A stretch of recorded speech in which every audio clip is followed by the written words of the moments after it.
Hello. Okay, so I'm not being projected with this microphone, but it is for the recording. So if you wonder why we are talking into the microphone, it's for posterity and for archiving, which is actually a good question to ask you later about all of your archives and what you're doing to keep your records together. Just think about that. Okay, my name is Amy Galpin, as Grant said. I think Grant is amazing. I think what he and his wife Christina are doing here is really important for our community. The more galleries, the better. And that Grant has given a forum for artists living in our city, I think is really fantastic. And I'm very happy to be here. I was happy when Grant called. Can you all hear me okay? Okay. I do have a loud voice.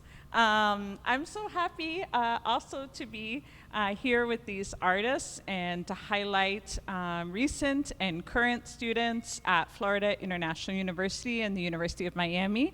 I think there's many paths to success and many ways to learn about art, to challenge yourself, to test your skills. And I think both of these programs are attracting really interesting and rigorous students, and I again thank Grant for highlighting that.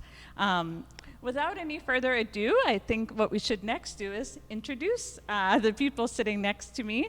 We'll start with Charlisa, and I'm just going to ask each of the artists to introduce yourselves and just share a little bit about your practice, just couple of sentences to introduce everyone to your work. Hello, everyone. I'm Charlisa Montrope. I am a recent grad. My main focus is printmaking, but I can say my pieces are a little bit mixed media. I talk about my identity of being an immigrant of St. Lucia and moving to Florida, living here. Basically the combination of those two things, belonging neither here or there. Through map making, I layer many maps on top of one another. In the whole scheme of it all, you won't be able to tell whether the map is of St. Lucia or Florida. It's kind of like how I explain my living in, I guess, purgatory, the in-between. Being an immigrant, I know a lot of immigrant people can relate to that. Feeling like you don't necessarily belong in one place, but when you go back home, it's like they can smell the America on you. They're like, you're not from here. So that is my spiel. Hi guys, I'm Emma Ortiz. I'm also a recent grad of FIU. I'm a painter. My practice kind of revolves around the present day and guiding through intuition, and also trusting myself and relying on the intuitive functions of my body to create work.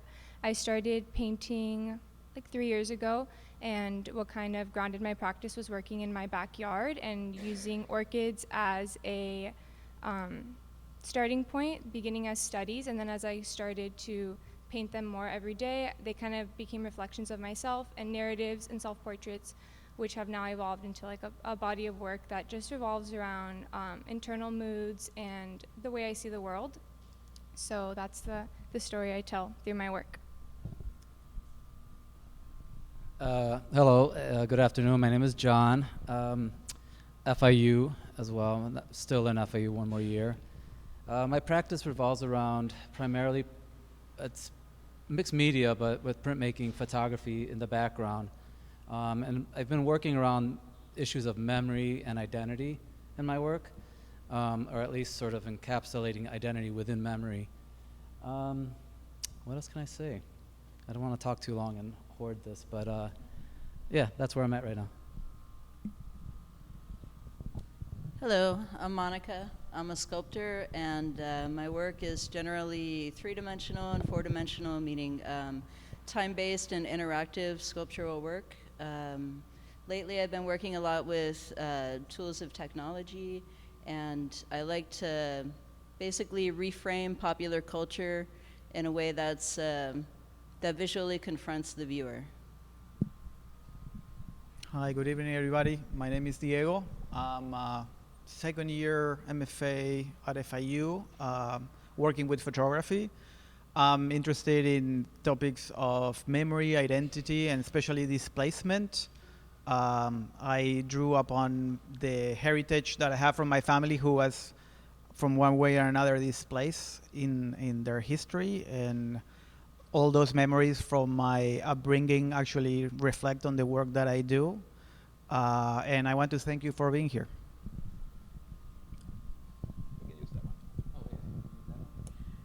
Diego, I actually wanted to start with you and picking up on what you were just saying. Your photographs in the exhibition, I hope everyone has had an opportunity to see them, are very much rooted in a specific place. Here in Miami, a particular type of housing. I wondered if you could talk a little bit about what drew you to make those pictures, and also if you could elaborate more on how place and memory throughout your life has led you to make this type of work. Sure. The images that you have there are from a project called For I Shall Already Have Forgotten You. It's a book that I'm hoping to publish soon, and it relates to the disappearance and gentrification of the mobile home trailer parks in South Florida.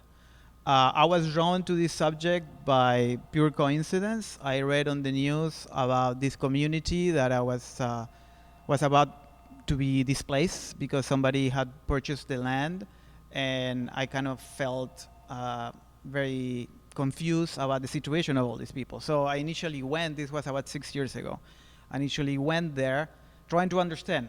And I think the whole project and all these 6 years of documenting different communities was a way of trying to understand and rationalize why not only that was happening to those people, but why it was happening me internally and why I was so drawn to these stories. After a lot of soul searching, I realized that, as I was saying before, the post memories of my family who emigrated to Argentina, I'm an immigrant myself, so displacement is part of my folklore in a way. Their immigration to Argentina from places like Poland or the Ukraine were triggered by displacement based on religion and politics. So in this instance, I'm looking at other people being displaced by other reasons, yet I feel that there is a very strong connection about people that have to leave their homes and whatever shape or form they have, in essence, is the same problematic, but just like taking like many decades away in a different context with a different connotations, but yet displacement. And I feel very strongly about that, and I think that's some issue that repeats itself all over the world. It's kind of a universal thing that happens from migrations and from people that are displaced for whatever other reasons. So I always found like memory and the preservation of memory, maybe the purpose of the recording today is very important. I think it's important to archive the work that we do, and in a way I'm trying to preserve their memory by going through the process of documenting all these spaces. Thank you. I am struck by the fact I love the hanging of the show and the way in which John and Charlisa's works, are sort of picking up on these nodes of connection across abstract languages. But what Diego was just saying, Charlisa, I feel resonates so much with your work, thinking about place and memory and displacement, and as you said, in-betweenness earlier. I wonder if you could elaborate a little bit more on your use of maps and why you are drawn to map making in your practice. So the maps initially started off as just a collection of things. Whenever I go back home to St. Lucia, my mom would check up on me like, where are you? And I never know where I am because I don't know the island as well as I would like to. So I would just screenshot picture of the map, and being that it's a French English island, some of the names of places I don't know. So I'm like, here's where I am, whatever that is, that's where I'm located. So I started to have an accumulation of these maps, and let me actually go back before that. When I started to try to figure out what I wanted my work to mean and what I wanted it to be about, it was always about me. Once I was depicting hair, and then I was still trying to find deeper meaning, so I just started using St. Lucia as my imagery. The maps I was using before were kind of like hardcore. I was just getting them off of Google, and you could look at the image and say, yeah, that's St. Lucia. I know where that is. It looked like a real map. It was just colorful. And then once I got to that point, I'm like, okay, I need to take this a step further, kind of break this ground a little bit more. It's saying something, but not exactly what I wanted to say. So when I started going back more often, I try to go back twice a year, summer and Christmas. I was collecting these maps, and I started to make stencils with them and making smaller prints of those maps and watching how they layer on one another. I was really looking at how intriguing it was to me, just different maps of St. Lucia, just taking the line work and leaving out the rest of the imagery, how they laid on top of each other, and then people asking like, okay, so where is this? This looks like somewhere I know in the island, and I'm like, at this point, it has so many layers, I don't know. But the maps were kind of me rediscovering the land. And when I got to a point where I'm like, okay, I have all these maps of St. Lucia and I'm using them in my work, I'm like, okay, but what about Florida? I can't say I use the maps of Florida as much as St. Lucia because of it being an island. The roads are very simple, so I can get a map of one road and it'll be literally one line and maybe like another one going off.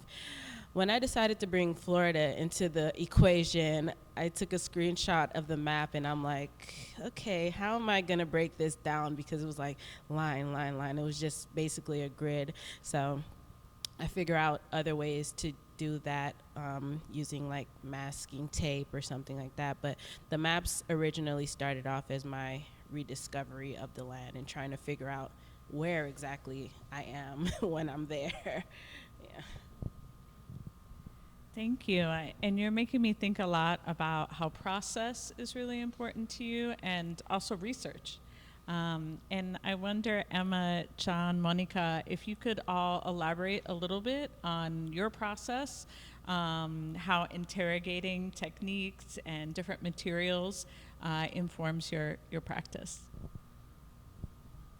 I think for me, my process feels very physical.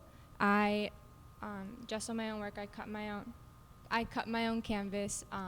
I start I keep it flat. I paint on the floor. I come from an illustration background, so I started to when I found what was working for me and like, okay, this is it with painting, was when I started looking at it as a drawing and using paintbrushes and paint in a way that felt very mark making and not so much as depth and color, just more like putting down marks. So having that whole process for me is very routine and almost cathartic. It's very I do this, and it always starts the same, but then once I get to the part of when I'm actually making something is when I really begin to like loosen up and I'm like, okay, this is the present moment, I'm gonna put that down. So I think that process, probably like everyone, is the beginning of anything. And when you find what works for you, it's keeping yourself in that routine, but then also giving yourself the space to break out of it, to let something new in. At least that's what I find myself juggling back and forth with right now. My process, I mean, in the work, well, I guess I should kind of clarify too that I started school, we all, most of us did, during COVID. And that really changed my approach because I couldn't, coming from a photography, printmaking, 2D background, I didn't have access to the labs or the equipment, so I had to kind of rethink how do I make work, how do I make images, or how do I translate that? So I started to look at process or things that felt like printmaking to me, and also that erased the past as well, or erased the process that I knew previously. And so one is like an erasure of memory, the other is literally pulling on memory. So in my work, there's a lot of collaging. There's a lot of images that I collage. I post up in the studio, and I look at them, and they're just sort of all over the place. And so there's a lot of overthinking until I get to your point, where then I'm just like, stop thinking, and just sort of feel it out and play with the material and let it speak to me, tell me where it needs to go. But yeah, I think that for me the course direction really happened that when things that you're familiar with are sort of denied or taken away, you have to find a new approach to making work. And so I started playing with silicone, and because it has a construction background, and I made those connections to construction and constructing identity and reconstructing memories that aren't really linear, or they're not fabricated, but they're not, they're almost dreamlike in that things are patched together. It felt natural to start playing with these new materials that I can ultimately incorporate later, which I have, into like these kind of printmaking processes, and incorporate that photography or aspects of photography in terms of cyanotype into the work. So there's some thinking that goes on. There's a lot, but there's more of me playing and investigating with how things feel and work together. Hi. Okay, so my process usually starts with something kind of like an earworm, but in the visual sense, that I get this idea that just kind of plants itself inside my brain, but I don't always know how to make that thing. So usually I start with an idea and then refine it on my computer a bit. And then from that point, it's usually a big learning curve. I usually have to teach myself a whole bunch of different things with different tools in order to figure out how to actually make those things come together. So a lot of the questions that I have about why I'm making the piece or the concept, they all just sort of work themselves out when I'm in that meditative stage of doing the physical part. So for whatever reason, all of my work just I really like to do a lot of physical work, and I can't figure out why about myself, but that is just the way that I work. So generally it starts with an idea, and then it turns into this huge thing where I jump in the deep end and I start to drown a little bit, and then usually by the end or somewhere in the middle I start to come to the top, and then everything just sort of magically comes together. And that's the best way that I could explain my process.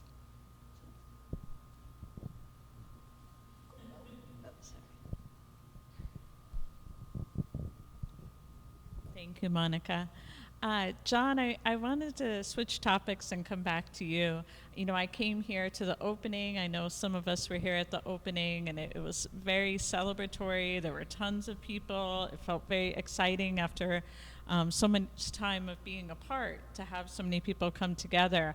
And I had seen your work before, but I didn't have time to talk to you that night. And I remember weeks later you posted this work here on Instagram, and you explained some of the motivations behind the work. And there I was alone by myself, and I felt like this huge ache in my heart. And it was very powerful when you explained more about the motivations and the inspirations behind the work. And I wondered if you could share a little bit. So does this sound better, by the way? No? Okay. So that piece, are we speaking about this? It came out in the play of the material.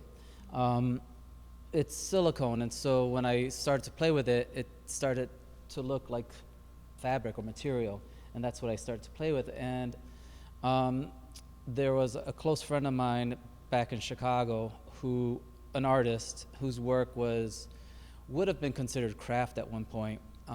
He made tapestries, but he made them with yarn, and they were really beautiful pieces. And again, he would defend his work as art rather than craft. And so he passed away not too long ago, and again, I look at old pictures, I look at memories. I lived in Chicago for a long time, but it's funny because when we're talking about like moving around, and I always think of myself as like a immigrant migrant. Born in New York, lived in Puerto Rico, moved back to New York, grew up in Chicago, And in that sense, I found community. And so he became a part of that community because Chicago is very strong in that sort of activist community, fighting gentrification. And it's the city of big shoulders, so it kind of has that. And it's also the Midwest. So I think that when I moved down here to Miami, I lost all of that. It was a much different feeling. It was me looking for things. And so it really became introspective and just looking, kind of mining memories. And so the work spoke to me, and I still have a book that he had given me. And so that work was really came out of that kind of memory. And so I like to think of my works are, all of them are linked to memories of a previous life I had in Chicago, and now I'm making a new one here. And there's always a sense of seeking. And so maybe that's where the work is. It's both remembering and seeking. Nice. Thanks, John.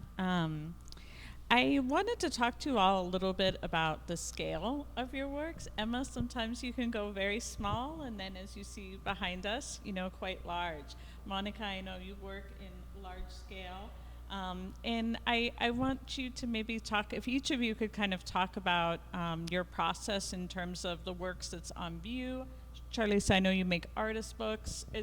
Are there particular scales that you feel like you're in the zone and this is where my work fits, or do you have goals of making large scale work? Just talk about your choice of scale.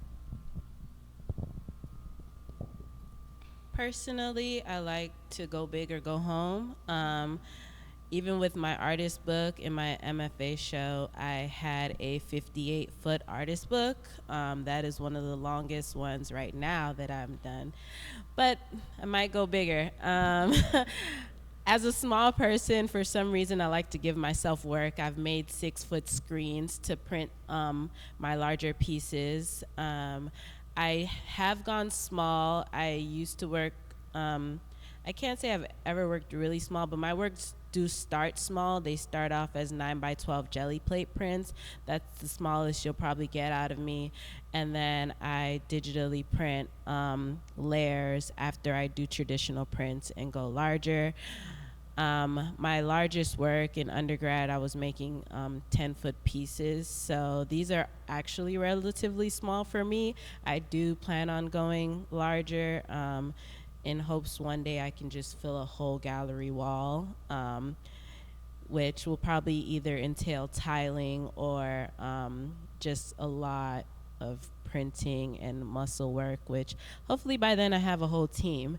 But I like for my viewers to kind of get drawn into the work, and I feel like even with my jelly plate prints, when I make them, you can't see the texture or the line work as much as when I blow them up onto a larger scale.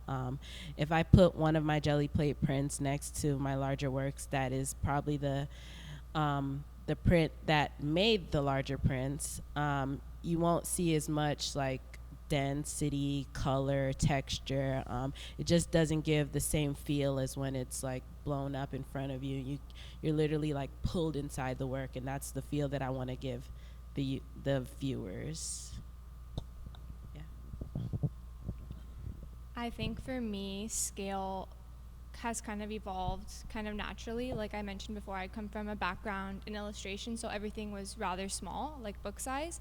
And then when I started working in paint, that kind of took off for me during the pandemic, and I was working in my backyard, so just you only have so much space. I was just cutting kind of random sizes and then working on them and then putting them to the side and working on new things. So I was working kind of small at the beginning, and which was fun for me because in oil paint I love to play with depth through texture, so you can really thicken up a smaller piece more intensely because it can only go so far. And then as my work evolved, I just wanted to kind of what you were going off. I'm also kind of a small person, just kind of go bigger, put my whole body into it. And then as you keep going and you keep working bigger, then the bigger things feel relatively small as you keep going up. And then this piece behind us, which is my biggest piece that I've made so far, I made for my show, my MFA show at the Frost back in April.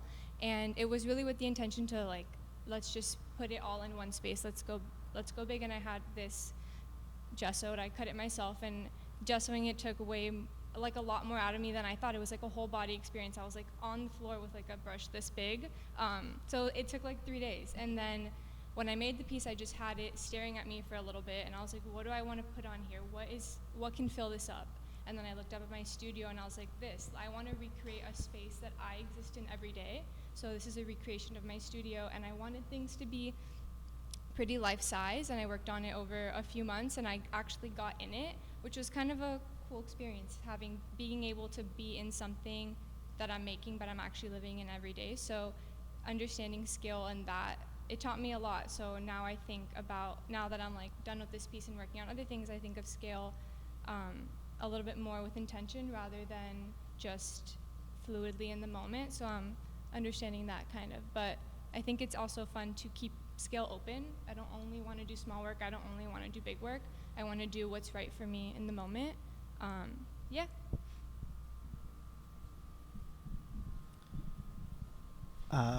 For me, at least, it's part of the process. Picking the right scale sometimes means very different things, especially in photography. Initially, when I was putting all the work together in a very similar fashion, the pictures were very small. And I was trying to imitate the real estate postings that you see on so many real estate agencies that they're showing different locations, at least with this project. And then I realized that the big issue here is to make this visible, to make this problem visible for so many other people that just drive by these communities. Half of the pictures, half of the homes that you see here today don't exist anymore. So I feel that the size is completely related to what I'm trying to say in that particular instance, especially on the installations. And since it's photography, I have the advantage that I can print something very big in order to make a point across, or do something very small to be very intimate in trying to communicate something else. So I'm very conscious about that when I put stuff on the wall, and I try to use it to maximize whatever message I'm trying to conceive.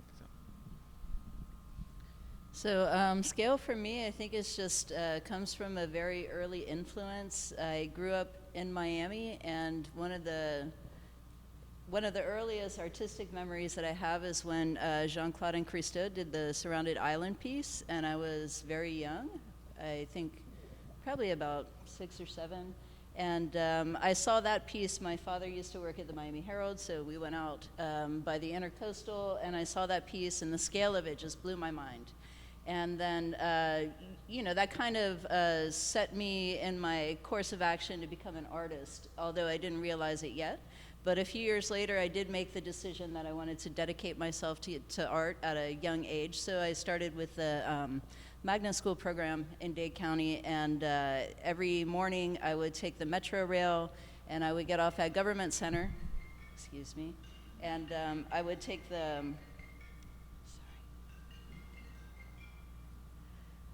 the city bus, so I would get off at Government Center, and then I would walk by that Klaus Oldenburg piece that's there. And so those two things, I think, are really what influenced my scale. But as time went by, when I was younger, I think I used to make much smaller things, or life-size things is what I would call them.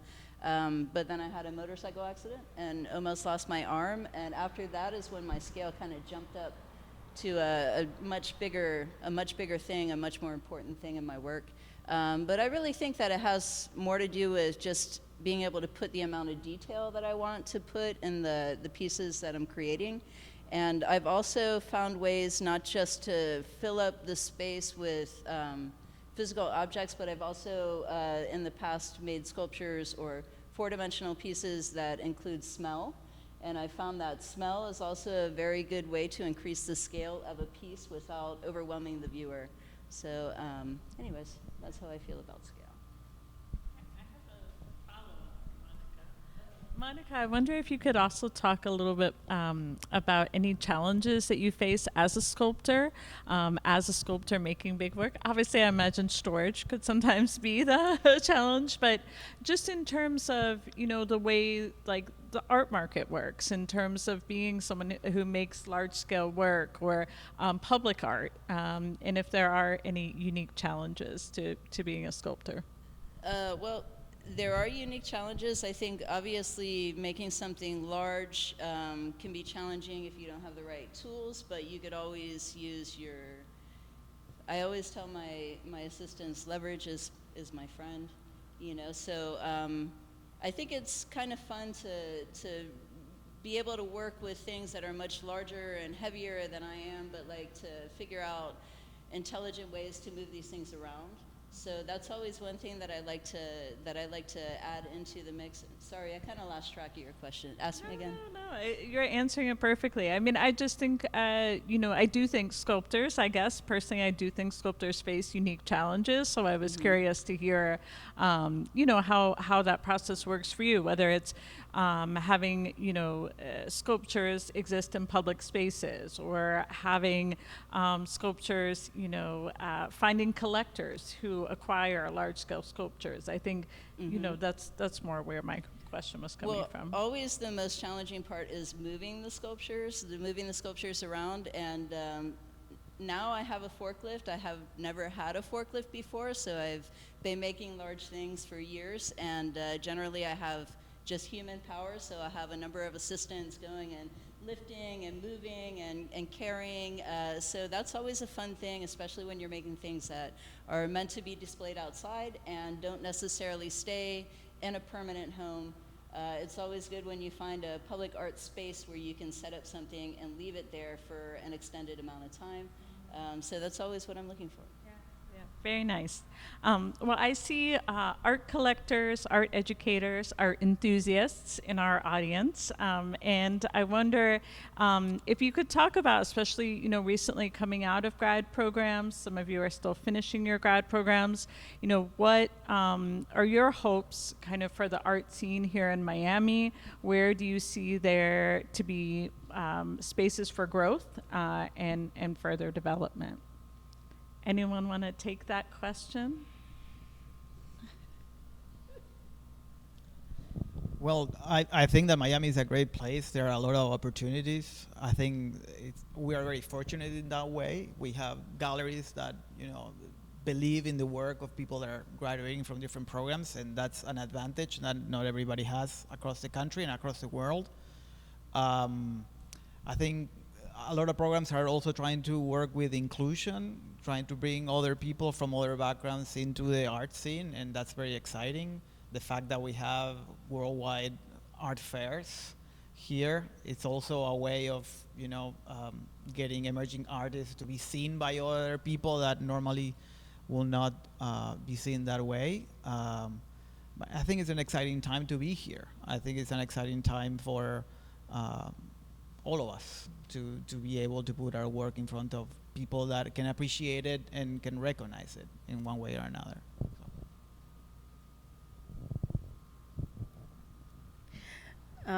I definitely agree. I do think it is a great time to be here. I've gotten a lot of opportunities based off of maybe school or just connecting with other artists in the area, or going to openings, going to the studio opens. So it is a great time to be here. I do think there's, as far as room for growth, I think we can have a little bit more studio access space. I feel like there's a lot of emerging artists, both locally and coming from international places, because Miami's art scene is getting pretty lively now, but we don't have as much space to create the things. Once you're out of school, it's kind of hard. You're like really competing and fighting with people to just get a space, whether it be in a residency program, or just you saying, please take my money, I need a space to work, I have stuff coming. So I do think there is a little opening for more residencies, more opportunities to rent studio spaces to do the work that we want to continue doing, because we get a little stagnant, especially when you don't have a studio. You either go to make small stuff or you kind of disappear, because it's like, where can I actually make my work now?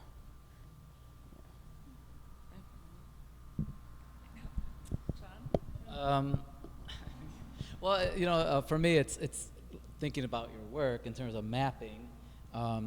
It's mapping the geography of Miami to figure out where everything is at, because it's such a sprawled out city. It's a much different city than, I'm going to always refer to Chicago, where even though it's a much bigger city, access is a little bit easier. But having said that, like, having this is an amazing start as an MFA student. Just being able to show here, being on this panel at this moment, it's a plus in terms of being in Miami.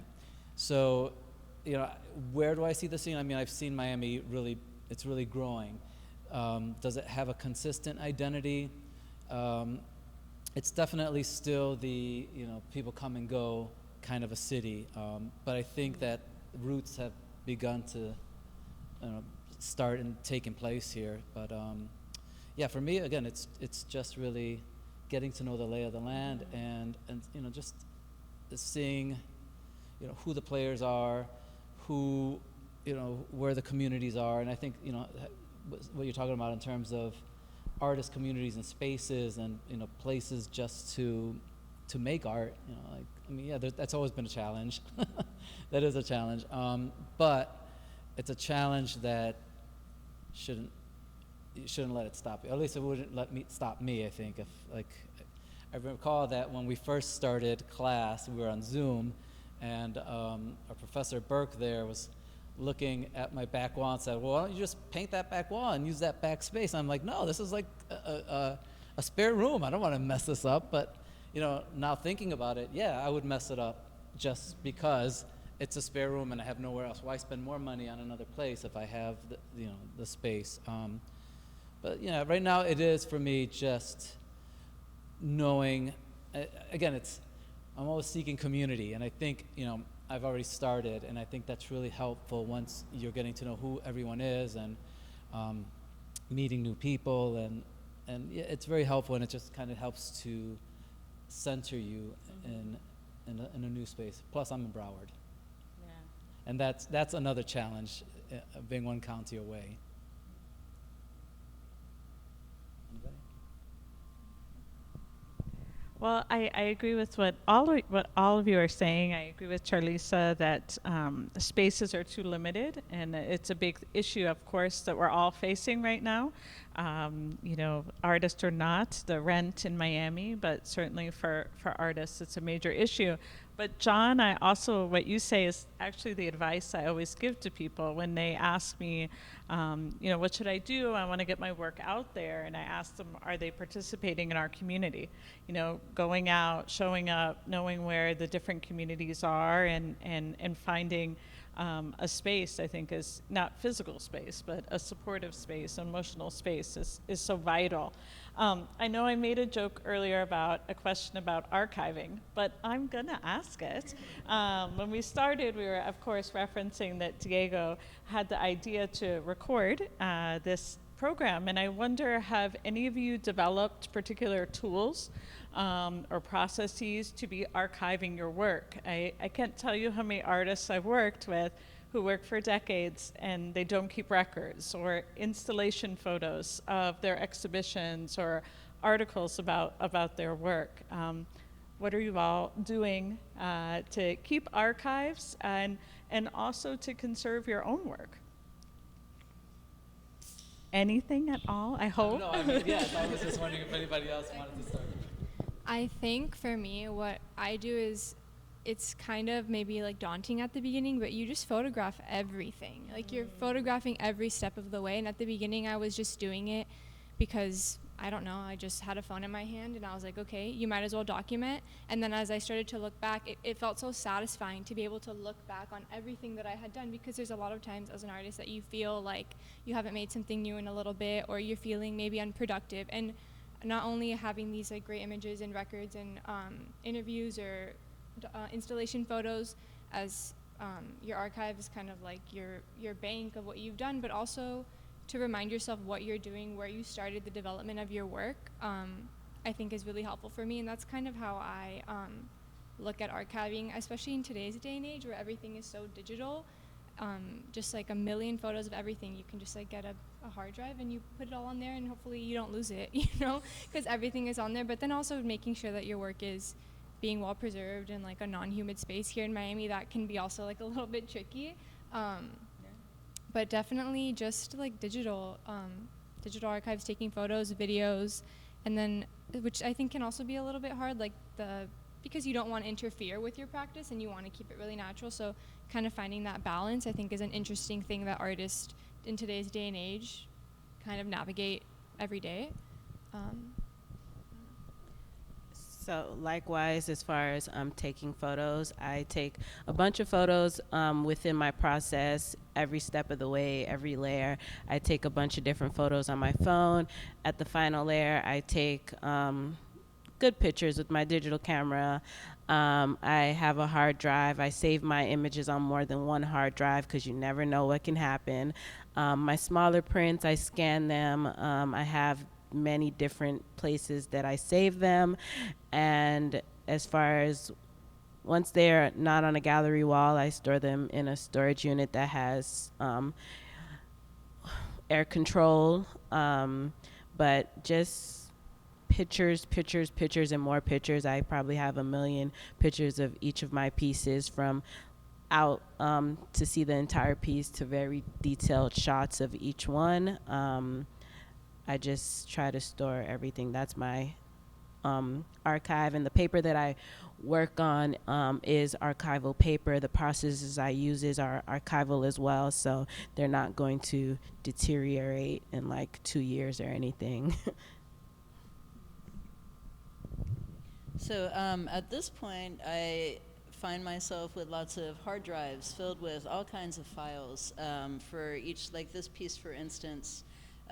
Wow, I probably have 2 terabytes of information from different 3D printing files to CNC files to the Rhino files that I created everything on.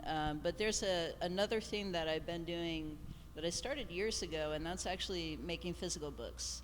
And the way that goes is everything that goes into the book is part of the process. So usually when I'm making something, I'll buy a tool in the beginning, and I'll use the corrugated cardboard box to make the jacket of the book. And then I'll cover my studio floor with floor paper and work on things on the floor paper, and eventually that gets cut up and turned into pages. And throughout the process, I'll make drawings or do research or go through all kinds of different parts of my process, and those will get printed out and those will end up inside the book. And that's really the best way for me to do it. I don't necessarily like to stop and take photographs of everything while I'm making it, because I'm too into the making of it. So that's why I make the books, because if I create a separate little project that's an artistic project, then I'll stay on board with that and I'll follow it all the way through. So that's what I've generally been doing with archiving my work. It's such a great idea to really stop and take the time to make a book about the work.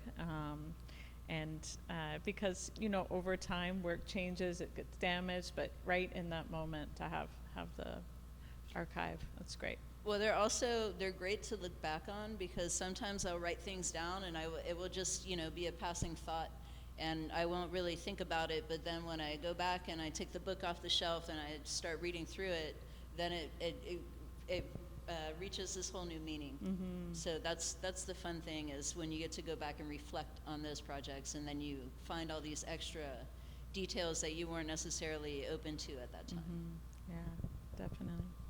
I have to confess that I'm a hoarder. Could be I good. collect everything. I from my own work or from exhibitions that I go to, because I think there is a connection, and I agree 100% with what you're saying on a lot of the projects that I work on, especially on this one, doing the different maquettes. I have like 10 different maquettes from the same project, the different edits, stuff that I like, stuff that I don't like, sizes, going from small, going to large, printing on this paper, printing on that paper. All that adds to the experience, and when you revisit it, and that's the magic of it, when you revisit it years from now, it's like rereading a book. You know, I remember when I read Catcher in the Rye when I was like 14, and then when I read it now, it means something completely different, and I can still remember what I thought when I read it for the first time. And I think the work that you create is the same way, because you go through those pathways, and sometimes they trigger something new. Sometimes they trigger another solution. And I think it's kind of important. In a way, it's your history. In a way, it's your memory. You're going back through those same streets, if you may. And you try to understand why you did some things in a certain way. And in another way, it's taking you somewhere else because you are a different person. So, yeah, I try to archive everything, not just digitally, even though I have 3 copies of everything. I think it's very important, from negatives to prints. That actually struck me when I started the MFA program. I did a project with my daughter. She was in kindergarten. And I print a very large printout of her portrait in different positions, different things, with some text that I came up with about, you know, the relationship of us in the future. How's a fearful dad might see her little girl now and what might happen in the future. And she was learning how to write. She wrote on those prints. And for me, those are priceless. And my wife says that I will never be able to sell that to anybody because, you know, it's very personal in that way. And yes, I archive everything. So. Nice. Okay. So, I mean, piggybacking on what Diego said, if what you consider archiving, I consider hoarding. I mean, I think a lot of us do that. I have old slides that I have yet to digitize. I have old hard drives that I've yet to, like, reformat or pull out the images. I collect it, and I store it in boxes, and sometimes I think I may have had the romantic notion that if I died and someone found all this information, they could put it together and maybe figure out a map of who I was. I mean, I save old letters. So I do save a lot of things. It's just a matter of, are they digitized? Are they, you know, put into a system? Yeah, that's usually my challenge. Yeah, very nice. Well, I do want to ask if any of you have questions for our artists.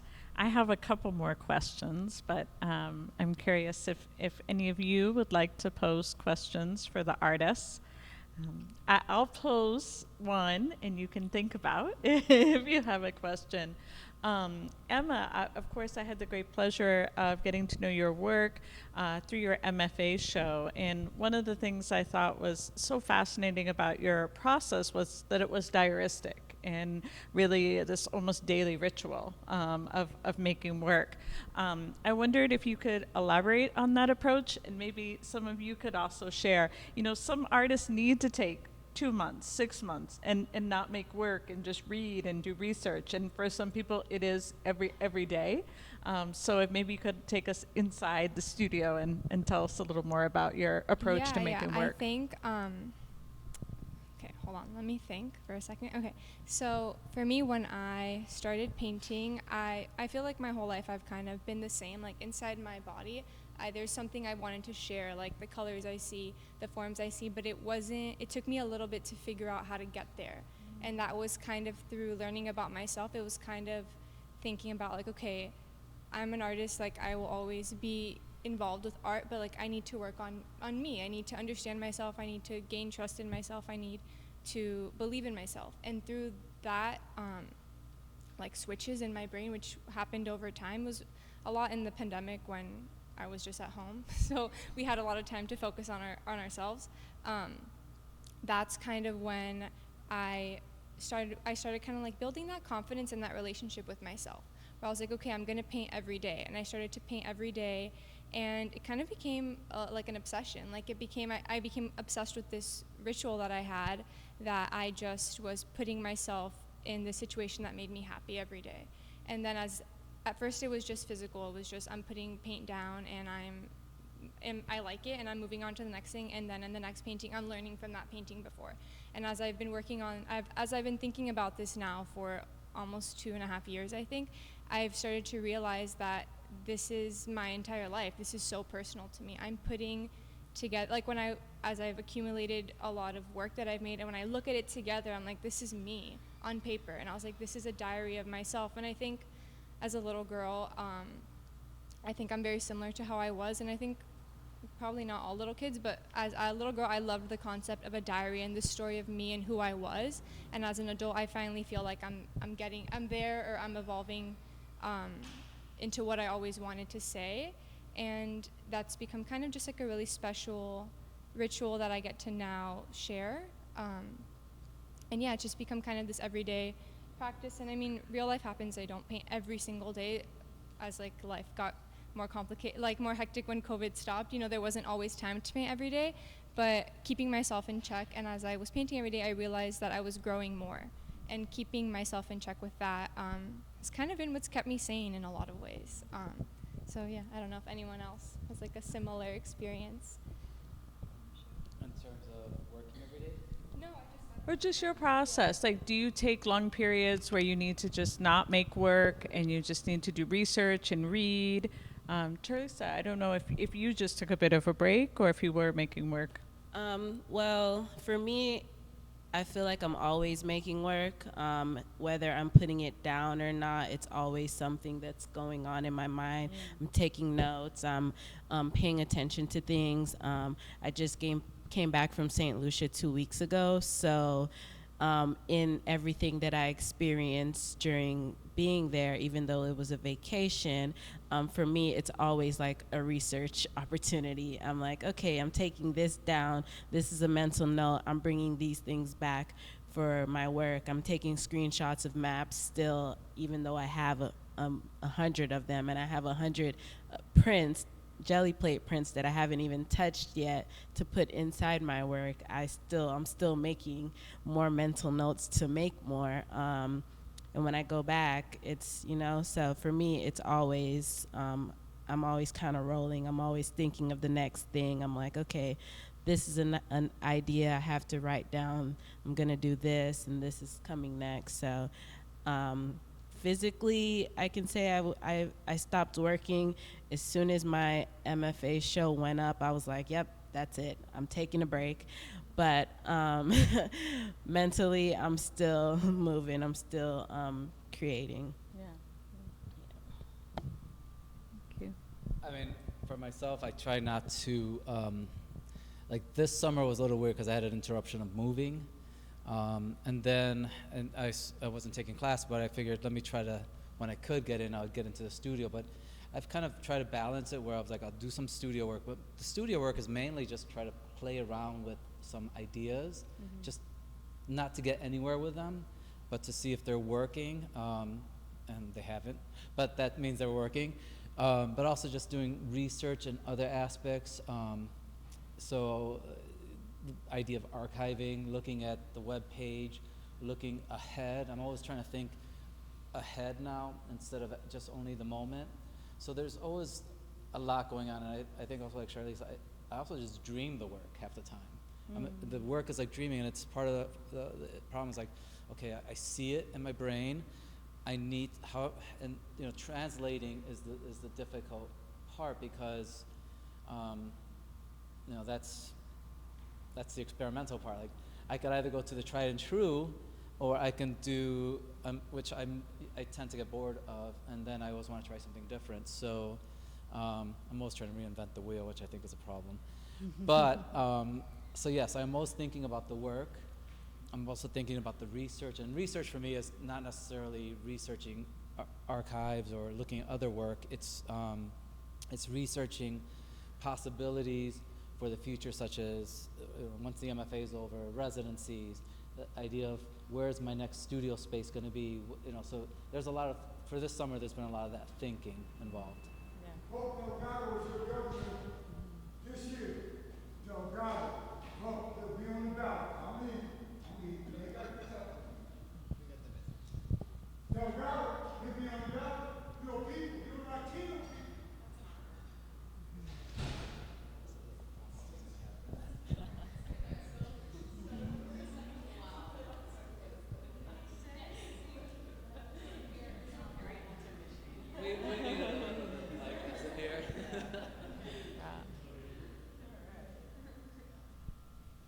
So I always thought it was unfair that when musicians do it, they call it play, but when artists do it, they call it work. So I'm going to change the word from work to play. Nice. And on that note, I play all day long. I wake up early in the morning, I go to my studio, and even when I'm not physically making the work, it's all about setting myself up to make the work. Yeah. So, but I feel, for me, it's an ongoing process. I wake up every day, I have ideas, I go into my studio, I play around with those ideas. Maybe I build something that will eventually help me make the work, but it's not necessarily the work. And a lot of the time, when I'm just doing physical things in my studio, I'm working out the mental side of the work. So I'm thinking about the work, and I'm kind of digesting the idea and thinking of, why am I making this? How am I going to make it? How is it going to impact someone? So even when I'm not physically making the work, the physical act of being in my studio and working helps bring the idea forward and keeps pushing the process. I agree with that. I think it's also a matter of curiosity, right? Your mind is constantly working on stuff, even though in my case, I might not necessarily be with the camera outside taking pictures. But that's also a source of inspiration. Sometimes you're in a completely strange location and you are looking for something, and it's how your eye draws into different things. And it's the exercise of being curious and going out and maybe photographing the same people that you have next to you like 20 million times, but on the 1,000,001 you found something else that gives you a breakthrough and makes you think about something else, or changing a camera and getting a toy camera and start snapping with that one and see how far you can get with that. It's all about experimentation and trying to understand what you're doing while doing it. I try to go out and photograph as much as I can. I try to incorporate modifiers, new techniques, shoot with no light, shoot with a lot of light, try to see what comes out on the other end and see if I can get something that represents something to me, and then continue with that. Thank you. I wonder if any of you have upcoming projects or shows you want to share with us. This has been such an incredible show, but I know you're always working, and what's next? Well, I have two upcoming projects. First one with this group called TED edX, where we'll be partnering with City Furniture. It's called The Art of Furniture. It's kind of like a give back to the community. I will be making artwork on furniture with children. They're like my little apprentices. I'm looking forward to that. Our furniture delivery is scheduled for tomorrow, so I'm about to hit the ground running soon. And then later on this year, I have the pleasure of working with Amy here on a project for the Frost Museum, the Elegy to Rosewood, where we'll be talking about the Rosewood, Florida massacre. I'm actually starting my research on that. I'm going to be traveling to Rosewood soon to get into the archives and learn as much as I can there. Aside from just like daily studio practice, I'm starting a project probably next week. It's like a partnership with a design space brand called Basic Space out of New York and LA that partner with just like creatives across the board and showcase their work online in these sort of like community drops, like putting you in contact with like other artists in the digital and creative space. So that's what I'm working on now. Well, at the moment, nothing. I have school coming up, so I think that. Yeah, I have a really great class I'm looking forward to. So that I've applied actually though. Again, looking forward to a residency for the following year. So I mean, that's crossing fingers, but I'm not putting that anywhere. But that's another thing I've been just looking into is, again, the next step after school, and also whatever show is available that would fit in with my work. I am starting to prepare for the busy season, so I am working on I have an installation coming up during Basel, and also I'm working on an exhibition that's a collaboration between myself and a couple of other artists, two-dimensional artists, three-dimensional artists, and engineers, that is going to be an exhibition for next year during Basel, and it will also be very politically charged, so that's kind of what I'm working on now. It's the idea is big, so it's going to take me a while. On August 26th, I've been invited to be part of this group show at the Florida Northwestern College in Dustin, Florida, for a group show over there at the gallery that they have. And I'm planning to go for the opening, so that will be exciting, even though we have classes start in a couple of weeks. Then I was also invited to photo filming in Bowen Island in Vancouver to have a workshop with Christian Partisan about photo books, which is fascinating. And I've been working with a publisher to actually get the work published, hopefully in a couple months. So very excited about that. I haven't signed the contract yet, but very excited to be able to put the work into an actual book. So. Before we wrap up, does anyone have any questions for our artists tonight? Go ahead. This is for Charlisa and for you, Amy, and anyone else who has about maps and maps as a motif or motivation for art. And I'm thinking of work that was at the cross. What was it called? Cross currents or the Relational undercurrents? relational undercurrents. And I'm sure I'm confusing exhibits because there was work by Afro Curator, there was Isla Maps, Juan Valdez, and I'm thinking Julie Retu. And all of her work that is based on maps and memory and erasure of memory. And what I find really interesting is that I love maps, but I don't see the relationship of any of your work or their work to each other. And I'm wondering if any of you have, and you have worked with these artists. Yeah, yeah.